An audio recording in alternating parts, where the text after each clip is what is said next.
পুজোর জন্য কালকে শপিং এ গিয়ে কি কি শপিং করলাম আর কি কি কসমেটিক্স নিয়েছি এই সব কিছু নিয়ে থাকছে আজকের ব্লগ। তো হ্যালো এভরিওয়ান, কি অবস্থা সবার? Welcome to my page Tisha's blog.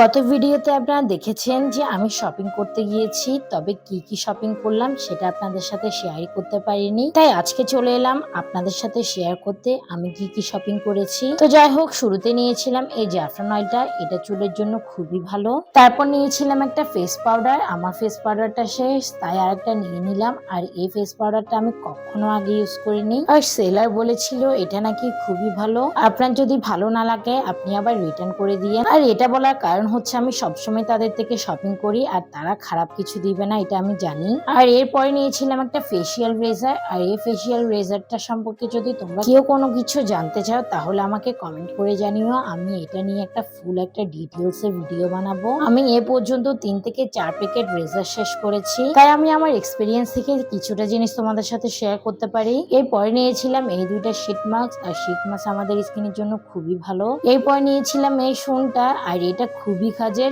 আর এটা নিয়ে ফুল ডিটেলসে আমার ইউটিউবে একটা ভিডিও করা অলরেডি আছে, তোমরা চাইলে ওইটাও দেখে নিতে পারো। আর এরপরে নিয়েছিলাম একটা কিস বিউটির লিপ অয়েল, যেটা আমি আগে কখনো ইউজ করিনি। আমি তেমন একটা লিপ অয়েল বা লিপ গ্লোস এগুলো দিতে তেমন একটা পছন্দ করি না, আমার রেগুলার বেসিসে ভ্যাসলিনটা বেশি দেওয়া হয়, ওইটাই আমার খুব ভালো লাগে। তবে এবারে ভ্যাসলিনটা ওদের দোকানে পাইনি, তাই এটাই নিয়ে চলে এসেছি। তবে এটা ইউজ করার পরে মনে হচ্ছে তেমন একটা খারাপ না, মনে হচ্ছে ভালোই হবে। দেখি আরো কয়েকদিন ইউজ করে কেমন লাগে তোমাদের সাথে অবশ্যই শেয়ার করব। তো এই তো এগুলা ছিল আমার টুকটাক শপিং। আর এইখানে দেখছো একটা স্কার্ফ, ওইটা তোমাদেরকে দেখাতেই ভুলে গেছি, আমি পরে কোনো ভিডিওতে তোমাদেরকে দেখিয়ে দিব। আর নিয়েছিলাম এই জুতা, তারপর নিয়েছিলাম ভিডিও করার জন্য একটা ছোট্ট মতো টাইপড। তো এই তো এগুলাই ছিল আমার টুকটাক শপিং, আরো অনেক শপিং করা বাকি আছে, অবশ্যই তোমাদের সাথে সবগুলো শেয়ার করব। তো যাই হোক, আজকের মতো ভিডিও এখানেই রাখছি, সবাই ভালো থেকো, সুস্থ থেকো, আর আমার পেজটাকে একটু ফলো করে দিও।